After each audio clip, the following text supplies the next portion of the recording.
Most agencies are trapped on what I call the client treadmill. They have 20 clients, they're working 60-hour weeks, and they're still struggling to hit $20,000 a month. Meanwhile, I'm making $20,000 a month with just 4 clients and working half the hours. And each client actually wants to stay, so I'm literally printing money for them. And then you're thinking to yourself, well, how is he getting away with this? Well, the reason this works so well is because of 3 structural changes to how I price, how I get clients, and how I keep them. It's not to work harder or to post more content. I'm talking about actual structural changes to your business model. These 3 secrets took me from zero to $20,000 a month in 2 years. And in this video, I'm gonna break down all 3 so that you can steal the exact system and use it for yourself. Now, before I show you these 3 secrets, there's something you need to understand. The agencies making the most money with the fewest clients all do the same 3 things. They just don't talk about it publicly. I'm gonna show you how to do this with your own agency. First, here's why most agencies stay stuck. The thing is, they're trapped on the client treadmill, which is that you land a client, you deliver their work, and then your project ends, which means you're back to square one, sending cold emails into the void. Meanwhile, you're charging hourly rates to cap your income, and you're working 60-hour weeks just to keep up. This isn't a business. It's a really expensive job with 0 benefits. All right, so here's exactly how to fix that. You wanna know the real secret? It's to build a business where clients wanna stay, where they pay you more over time, and where they bring you new clients automatically. Which brings us to secret number 1, which is how you charge. Because most agencies are leaving thousands on the table every month with the wrong pricing model. All right, so most agencies are charging one of 3 ways. First is hourly billing, which caps your income. Because the thing is, the better you get, the faster you work, the less you make. And so after realizing hourly billing sucks, most people end up switching to project-based pricing. Now, the problem with project-based pricing is that you're constantly hunting for the next client. And so once they figure out that those don't work, they land on flat retainers, which is where the client pays you a flat monthly fee every single month. This sounds great, but more often than not, you're either charging too much or too little, which is the fatal flaw. All right, so all 3 have the same fatal flaw. Your success isn't tied to your client's success. What that means is that most agencies do a really mediocre job for their customers and just keep trying to collect a retainer. And honestly, I get it. Why would you focus so much energy on one client when you can go out there and just find 5 more? The thing is, you end up producing mediocre results, not building a real relationship with the client, and then they just fire you. So here's what I do instead. My strategy is to run a base retainer plus performance bonus. This creates a long-term partnership between you and your clients. By doing this, you'll make more money and have fewer clients to deal with. Let me show you exactly how this works. So I have a client that when we started, they were stuck at $15,000 in monthly recurring revenue for 6 months. They tried everything. They just couldn't break through. And so here's the deal that I proposed to them. A $1,500 base fee per month until they hit $20,000 in monthly revenue. After that, I get 15% of everything above that $15,000 mark.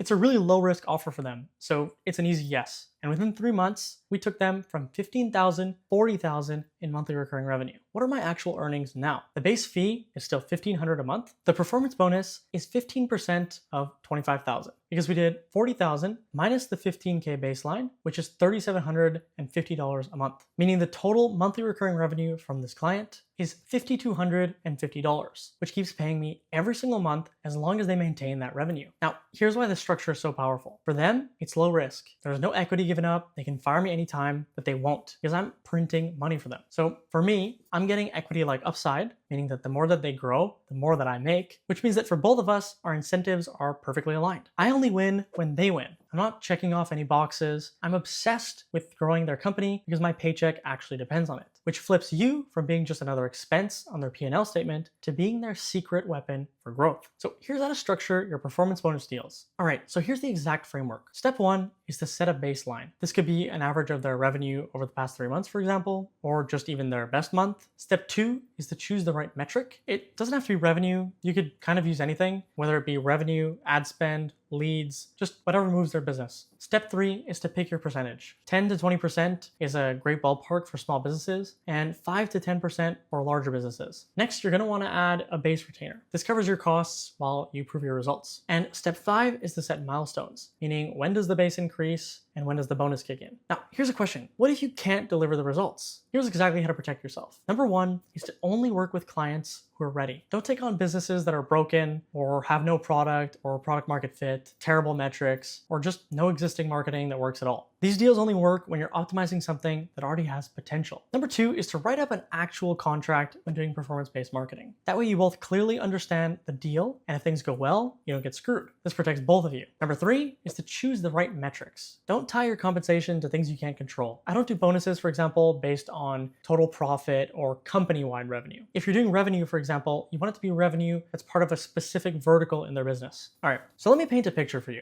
You've spent 40 hours this month doing cold outreach. You've sent 300 emails, you've recorded personalized Loom videos, and you optimized your LinkedIn profile. Even A/B tested subject lines. The result is maybe you get 3 lukewarm email responses and you get 0 booked calls. And you're starting to question if this whole thing is even real. Meanwhile, I've had referral clients begging to work with me, and I have to tell them no because I don't have enough time or a big enough team. The thing is, referrals are 3 to 5 times more likely to sign. They spend 2 to 3 times more money, they stay longer, and they complain less. Think about it. If you need a plumber, who are you gonna call? Some random guy from Craigslist, or the plumber your mom's trusted for the past 10 years. When someone gets referred to you by a client who loves you, they're already pre-sold. They already trust you, which means that half the battle is won before you even get on a call with them. So then the question is, why is everyone burning themselves out on cold outreach? All right, so here's how to turn your clients into your sales team. Step one is to make your results impossible to ignore. You have to actually get results for your clients, which should be handled if you're using the performance model from secret number one. But here's what most agencies miss. The thing is, it's not enough to just get results. You have to actually make sure your clients know that they're getting results. This is why I send all of my clients a monthly report of exactly what I did and exactly what results we got for them. You need to make sure they know how much money they made because of your work. You see, the last part is key. When you say that, let's say for example, we generated $47,000 in additional revenue this month and you paid us $5,000, well, the math is obvious. They're getting a 9 times return on their investment. And that's when referrals happen naturally. Step two is to make referring you ridiculously easy. Now, you don't want to sit around all day hoping clients refer you. Make it easy and ask them directly. Here's a simple script you could use. You could say, hey,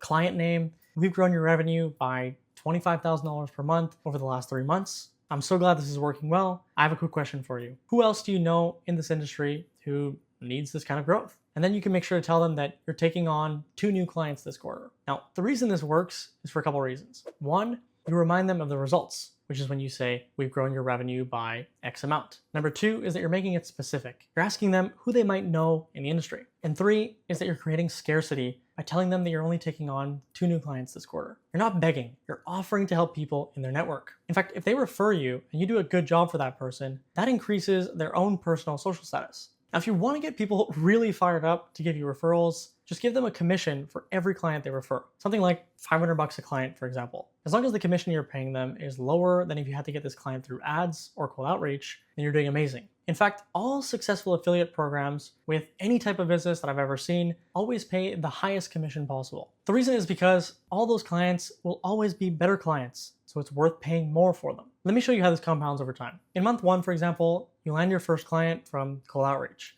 3 months of grinding to close them. Month 4, the client refers you to someone in their network, which ends up being an easy close because of the warm intro. But onto month 7, both of these clients each refer one other person, which means that you got 2 new clients without having to do any cold outreach. By month 10, now you have 4 clients, each referring on average 0.5 clients per quarter. This means that by month 12, on average, you would have around 7 clients, and 6 of them came entirely from referrals, meaning you go from hustling for every single client to having clients bring you new clients. So here's why this is so powerful financially. Cold outreach, your time invested is probably about 40 hours per client, and you probably spent $2,000 on ads to acquire each client. If your closing rate is about 5%, that means your customer acquisition cost is $5,000 plus in time and money. Whereas for referrals, your time invested is 2 hours from an intro call and sending a proposal. Your ad spend is 0, and your closing rate is 60%. The only thing you had to pay out was a referral bonus of $500,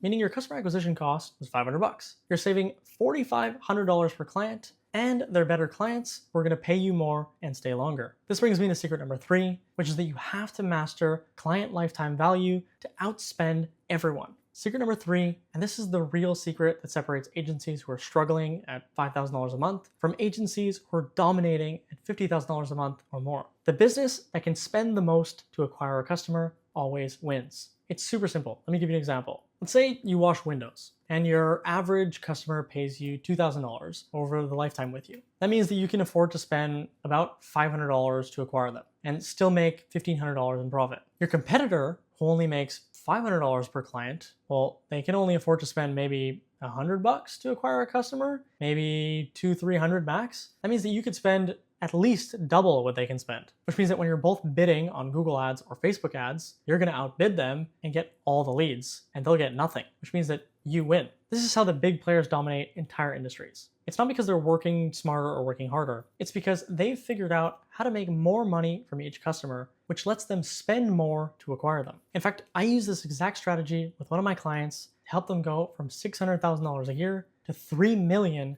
in 12 months. They're a local company targeting a very specific niche, and we dominated by making our customers worth more. What that means in practice is that we could outspend all of our competition, and soon enough, there just wasn't any left. We literally ended up taking almost 100% of that local market share. All right, so here's where most agencies are broken and they don't even realize it. Let's say your average client pays you $2,000 a month. Industry average retention is roughly 8 months. What that means is that your client lifetime value is only $16,000. But it gets even worse because the average agency spends about $5,000 acquiring each client through cold outreach, ads, and time, which means that you're only netting about $11,000 per client after acquisition costs. And then it gets even worse, because you need a constant pipeline of new clients just to replace the ones you're churning out every 8 months. So you're spending 40 hours a month on sales just to maintain revenue, meaning the average agency owner is working 60+ hour weeks just to tread water. And I don't know about you, that kind of feels a little bit broken to me. But here's what happens with the performance model. My agency with the performance model has an average monthly payment of $5,000 per client. Our average retention is 24 months because we actually make our clients money. Our LTV per client is $120,000, which is 7 times higher, meaning I can afford to spend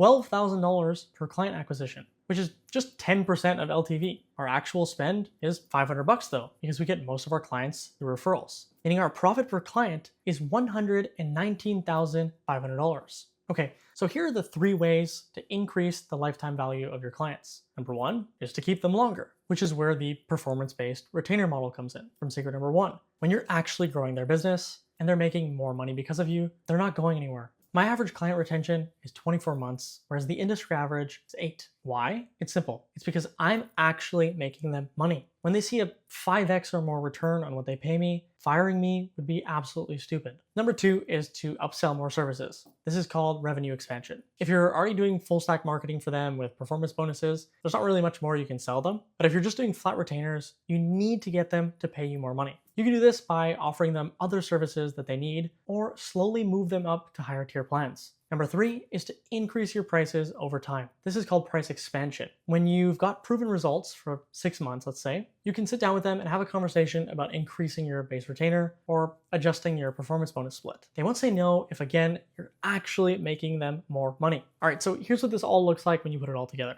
My agency has an LTV of $120,000, and I can afford to spend $12,000 per client acquisition, but I actually spend $500, mostly through referrals, meaning my profit per client is $119,500. Whereas my competitors, their LTV is $16,000, and they can afford to spend $1,600 per client acquisition, but they actually end up spending $5,000 on cold outreach and ads, meaning their profit per client is like $11,000, and I make 10 times more per client. So even if I only have 4 clients and they have 20 clients, I'm making more money and working less. Now, here's what happens when you combine all 3. Secret number 1, which is performance-based pricing, means each client pays you more over time and stays longer, which overall increases your LTV. Secret number 2 is referrals, meaning you get better clients for less money. This decreases your customer acquisition cost. And secret number 3, which is LTV mastery, means you can afford to spend more than anybody else if you need to acquire clients through paid methods.